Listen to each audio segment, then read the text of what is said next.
Hi everyone, welcome to Redefine the Circle, a podcast where we discuss all things pitching. I'm Ashley Sunshine, co-owner and head of pitching development at S2 Breakthrough. In this initial series, we're going to highlight topics that focus on how to maximize your pitchers now. We're going to discuss some of the trends that we've seen with our own pitchers at S2 Breakthrough as we've collected more and more data.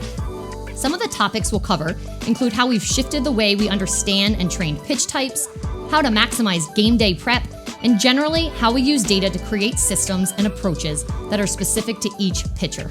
It's so important for us to continue to share this information and facilitate discussion within the pitching community so we can keep evolving as coaches and ultimately grow pitching into something it's never been before. Thanks so much for listening, and thanks for joining the quest to redefine the circle. This podcast is sponsored by YakkerTech, softball's first in-game optical tracking system and most accurate data capturing solution. Hi everyone, welcome to Redefine the Circle. I'm Ashley Sunshine, co-owner and head of pitching development at S2 Breakthrough. In today's episode, I want to discuss the types of training strategies that we often use at S2 to help pitchers make adjustments or grow their pitches, grow the amount of spin or spin direction, break, really how we allow pitchers, the types of tools or the types of environments that we create pitchers to essentially help with pitch development and ultimately pitch design. So in the last few episodes, what we've really talked a lot about is the relationship between the trunk and the arm, meaning, we talked in episode 2 about how we don't isolate the wrist or isolate the arm because we know essentially that most of the time, the arm action is actually doing its job. It's doing the best job it can. It's the trunk and the trunk's positioning or the trunk's timing that's not allowing the arm to come through. And so just isolating the arm as if it's something as simple as, doing wrist snaps 100 times or, feeling just your fingers, you have to understand that it's really part of a system. So we've talked about that piece. We've talked a little bit about how we look at trunk arm timing, how we train that. We'll go in some future discussions about the types of things we do for patterns. But I think right now what I want to talk about is that we do also sort of feed the arm action. We do sort of make sure there are portions of our training session that are really about the timing in which the arm unravels, getting in different hand position. I just want to talk about some of those details and really what that looks like and how we go about that. So first thing I would say is that the foundation to being able to produce more on the ball, to being able to get the ball to break, to spin better and break more, is arm variability. And so this concept is just a staple. I will talk about this concept a little bit more in a few episodes, but this concept of just arm variability is a staple in our program. And the foundation of building that for us is using plyos and using plyos in a very specific manner. So oftentimes I will, at the end of using plyos in a pitcher's warm-up, when I sort of, build out their program to be very much based on patterns and syncing up arm and trunk and slowing things down, we get to the end of the warm-up in plyos, and I typically, ask our athletes then to really rapidly change the weights in which they're throwing. And what I'm asking them to do is to accomplish the same task, hit the same X or mark on the wall, regardless of the weight that's in their hand. And so I am forcing variability on the arm. When there's a heavier ball versus a lighter ball in their hand, they have to manipulate the timing at which they're unraveling to accomplish the same task. So to me, this is the foundation.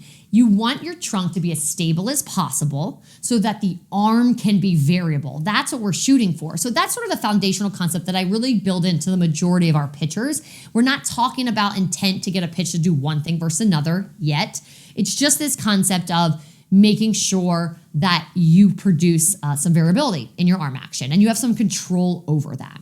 After that, what I would say is that when we look at what pitchers are currently able to do, we obviously have the luxury of having a high-speed camera, Rapsodo Insight. And so when pitchers are throwing different pitch types, we have this ability to then be able to give them instant feedback. So, okay, if we have a pitcher in front of us, we have pitcher A, and she throws a drop ball, and we know from her assessment, we know from the data we have, that she's throwing this pitch 4-5 inches of break. And really, for this pitch to be more effective, we want to try to gain another, 2 inches or so of break consistently on this pitch. So in order to do that when she's throwing, the first thing that I would do is show her hand position on the ball. Now, I know that this is sort of like a privilege that we have to have these resources, but I would show her where her hand position is on the ball so she can see, okay, it's this that's leading to, your inability to sort of get the ball in a better spin axis. So what we need to do in order to produce more break is get your hand here. I want to make sure it's clear to her, and you don't need high-speed camera or insight to do this. You can just kind of talk to the pitcher, but I think the visual, in addition to being able to explain it, is really powerful for pitchers. So to be able to show them, this is the change we're trying to make. So intent is just clear right off the bat.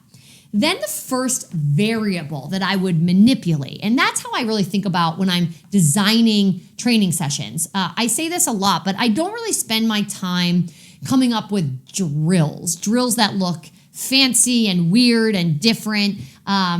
I have a pet peeve, honestly, when it comes to, creating drills just so that they look different, just, to put a label on it like it looks progressive or something. I think it's so important to know that there are some things that are traditional that are great. There are things that look weird that are not great. I think what I spend my time on is like, is it real? Is it truth? Does it work?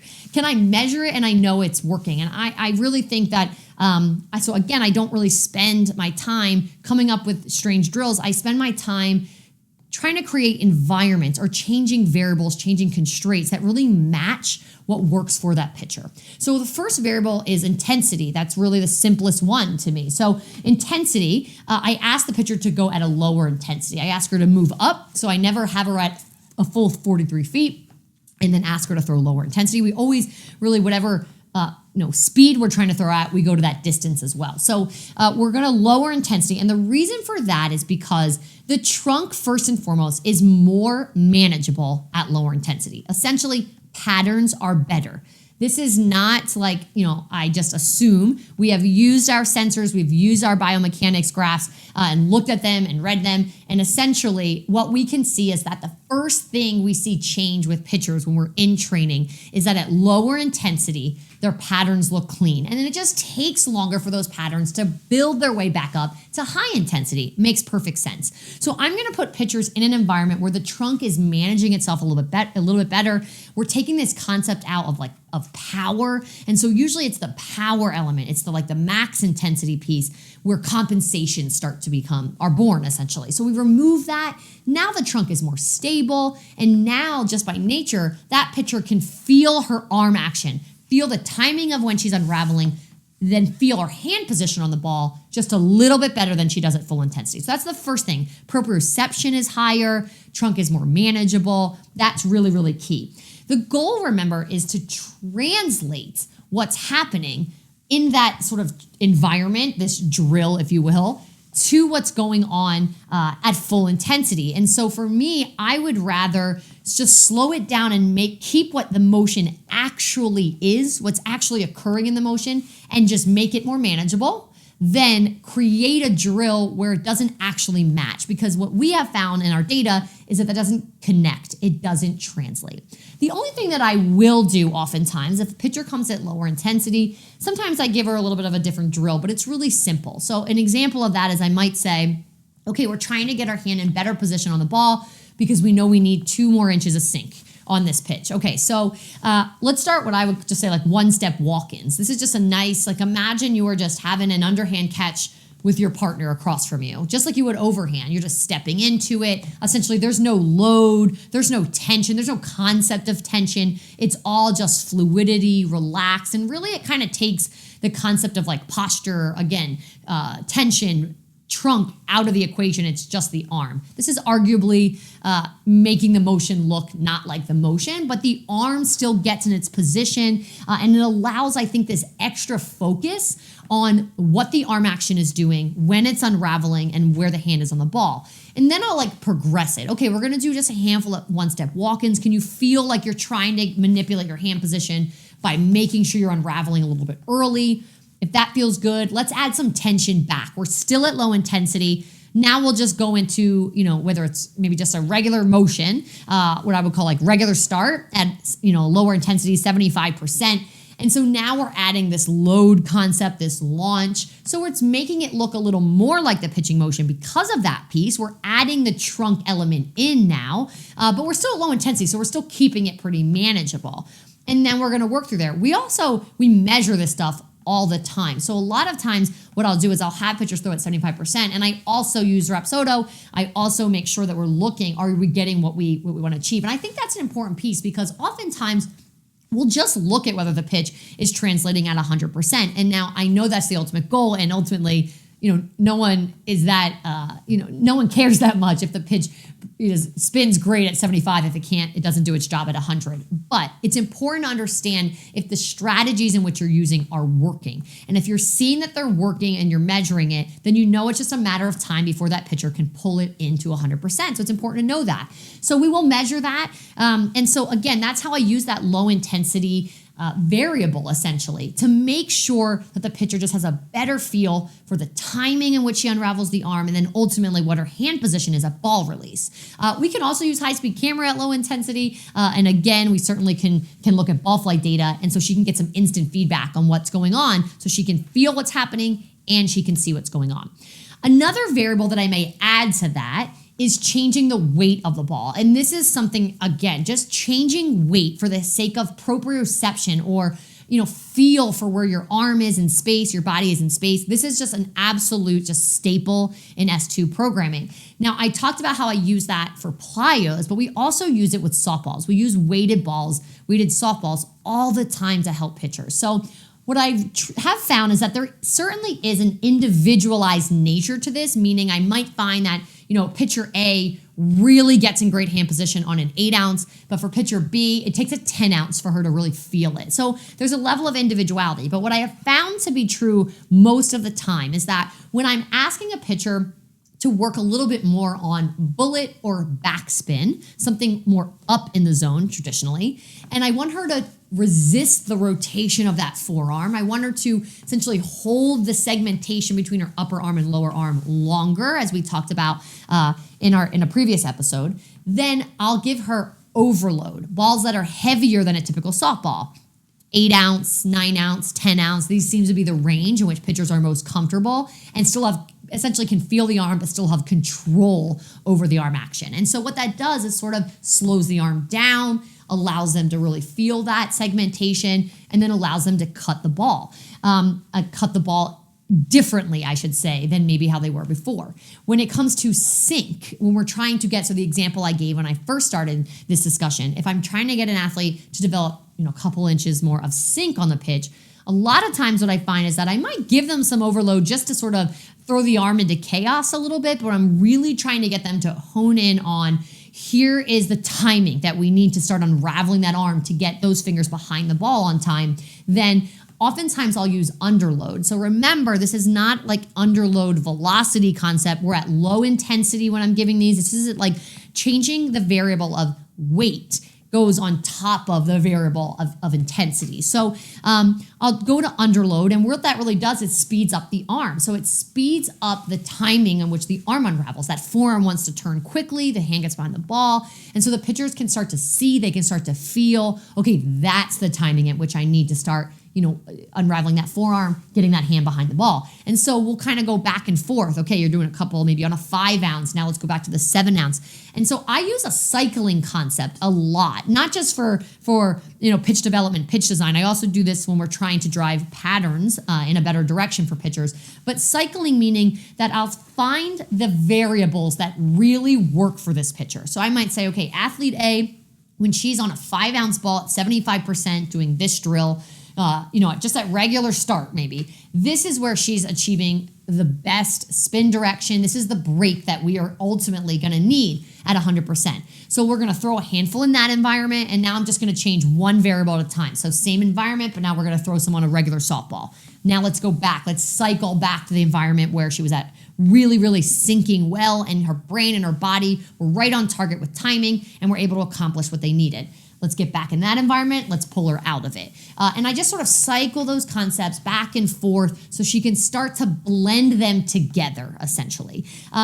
usually when I am trying to pull constraints away from a pitcher to sort of ease her out of constraints, ease her out of some of those variables and into more of just the standard pitching motion, I usually try to pull one variable at a time so that it doesn't just send the brain and the body into chaos. So that would be an example. I want to identify really the variables that really work for that athlete. So we have intensity as one, and we have the weight of the ball. And those have been really, really effective strategies for our pitchers to be able to see that. And to be able to, for our pitchers to be able to make change essentially, and to be able to take that change, not just at a low intensity, but to pull it up into high intensity.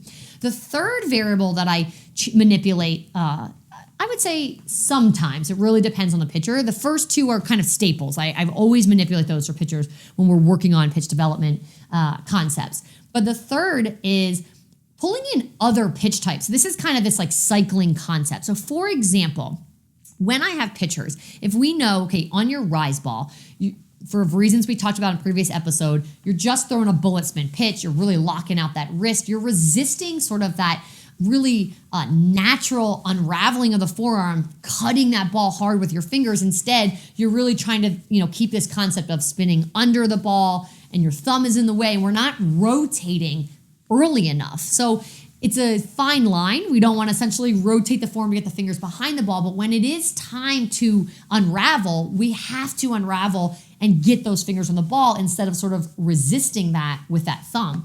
So in order to get her to do that, again, we'll use insight, high-speed camera. We'll make sure she understands the concept that we're describing. And then what I may do is send her back into low intensity where we can feel the arm action, and I might start to cycle other pitch types. So examples of this might be, okay, on your screwball or on your curveball, you do a really great job of just cutting hard. You're not trying to like isolate that wrist, hold tension in the wrist and spin under it. Your fingers are getting on the inside half of that ball really well, but we need that on your rise ball. So let's cycle those back and forth. Let's do some at 75 with your screwball, and now let's take that same concept and go to a fastball. I might do it, with a rise ball. I might do that just even using fastball. Okay, to feel how you're just unloading. You're just gonna literally take all that tension and just deliver it on the ball. Your intent is to just be aggressive with those fingers. Okay, now let's throw this up pitch and let's pull from that pitch a little bit more. I'm trying to blend the intent of one pitch type versus another. Another example in which I would do this a lot is like if a changeup, for example, has a lot of horizontal run, like too much horizontal run, and it's not really blending well with the pitch, with our other pitch types, and we need it to have like a little bit more sink. So a little less horizontal, a little more sink, and we know their fingers have to be less like around the ball and a little bit more behind the ball at delivery. And so what I'll have her do is when she's warming up, we'll just mix that pitch right away with drop or with fastball if the fastball is a topspin pitch. And so right away, she's just like constantly weaving in and out between a breaking pitch where her hand successfully gets behind the ball and the changeup. So she knows the intent, and again, then she's trying to blend those pitches back together. So it wouldn't, something like a training template, it wouldn't be uncommon for me to write a training template where, okay, we're working on rise ball, and the way we're gonna start warming it up, we're gonna go to 75%, and we're gonna throw first just, 2 fastballs right out of the gates. We wanna make sure we're really unraveling that arm action aggressively. We're not resisting the unraveling of the arm. Okay, and so we get that, we understand that intent. Now let's go to rise. We're gonna do a couple on a 10 ounce. We're gonna move a couple to an 8 ounce. Then we're gonna finish on some on a 7 ounce. And just kind of measuring along the way of, does that work? What's the sequence that seems to work well with this pitcher? What's the combination of these variables, I should say, that really get her to achieve what she wants? The goal is that she throws normal start, normal motion, 75% intensity on a regular softball, and the ball is doing exactly as it's supposed to. And then I know, okay, she's right on the cusp of being able to pull this into 100%. And, then we go from there. And then we kind of go, we're going 100%. I'll cycle back to 75. We're just constantly evaluating what does that pitcher need? How much cycling back and forth before she can just get that concept and stick it at 100%. And it's just a journey. It's just a process for our athletes. So I highly encourage pitching coaches out there, not just to see it as all or nothing, that we go into these like wrist snaps or these like, K drills that don't remotely resemble what the motion is going to look like and how the trunk and arm are going to interact.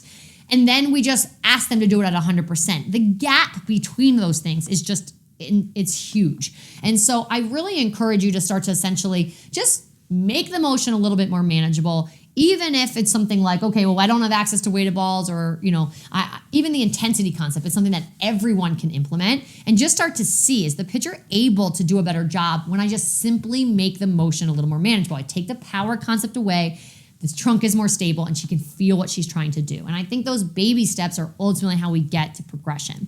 I think also just generally, this is where the conversation about how we use data in the background and how we use data on the spot, this is just really like a good segue into that conversation. Because what happens is we collect data in the background, whether it's assessment or just sort of constantly on our pitchers. And when we show them their dashboards, we show them what their data looks like, they see, okay, this pitch is, I see where it sits now. What I'm going for is this. And pitcher A is not going for the same thing as pitcher B or C or D. They all have something different based on how their pitches really relate to all the other pitches they throw. It's not about just isolating one pitch, but it's about understanding the story of how their pitches work together. And so from there, we determine whether or not a pitch just needs to stay as is, whether or not it needs more. So that's the first piece of sort of collecting data in the background and communicating that effectively. The second piece then is once they know that information. So I think sometimes coaches will say like it's overwhelming for pitchers when they're just constantly looking at data, but not if you've built the systems where they understand what they're going for. So I see that this pitch, this drop ball has to be another 2 inches. It's just not enough based on what I'm throwing right now. I need that variability there. I'm not throwing pitches up. This is a pitch that I need to grow. Okay, so I understand what I'm trying to accomplish. I'm watching the high-speed camera. I see where my hand position is. I know where it has to be. Okay, so I'm going to try all these strategies, and I am going to essentially look to Rapsodo for feedback. I'm going to look to the ball flight data for instant feedback. Okay, that one I think my hand position wasn't good. That one felt better. I think I got behind that a little bit more. I look, I wait, I see like, yep, I was right. I felt that one. That's where you start to all of a sudden put the athlete in charge. It's communicating all of those pieces early on, but then allowing her to associate feel and what's actually happened on each individual pitch. That's so powerful. And I feel like it's just a critical piece in getting pitchers to really be able to make change, to own that change, and tap into that change on their own. So those variables and this concept, this conversation, I wanted to talk about today because, again, like I said, we talk a lot about, not doing things related to the arm or isolating the arm and making sure that we're always focusing on arm action as it relates to the body, or, making sure that we understand them as a system. But that doesn't mean that we don't have ways within training that we're really focused on arm action. We just don't remove the concept of the trunk-arm relationship as we're doing it. So I wanted to describe that process or those processes in a little bit more detail. This is so not cookie cutter. These are strategies that, as a whole, we certainly use, but it's important to really watch each pitcher's response to those variables or response to those constraints. It's really when you can hone in on, okay, when this pitcher is in this environment with these variables, this is when she's really getting it. That's what you have to watch out for. And then that's when I, start to really see change being made because I've sort of found the right environment. And so that's really what I was referring to regarding, why I spend my time on the constraints, the variables, the environment, and manipulating those pieces versus just trying to come up with, the newest, the hottest, the weirdest looking drill. So that is just today's discussion. I hope that was helpful. I hope all of you who are watching or listening learned a little bit of something and feel like you can implement some of these things with your pitchers. As always, would love to hear your feedback, would love to get some questions from anyone out in the pitching community who is listening and has some thoughts on how this may or may not be translating well with their pitchers. The goal of these conversations are just to keep growing conversations and keep coming together as a pitching community. So thank you again for watching, for listening. Really enjoyed today's discussion. Hope you did too. And I will see you on our next episode. Thanks for listening to today's episode. I'd love to connect and hear your feedback. You can contact me directly at ashley@s2breakthrough.com. If you're listening, you can leave us a review, or if you're watching, go ahead and leave a comment below. Also, be sure to follow S2 Breakthrough on all of our social media channels and subscribe to Stream S2 to find all things player development. Until next time, quest on.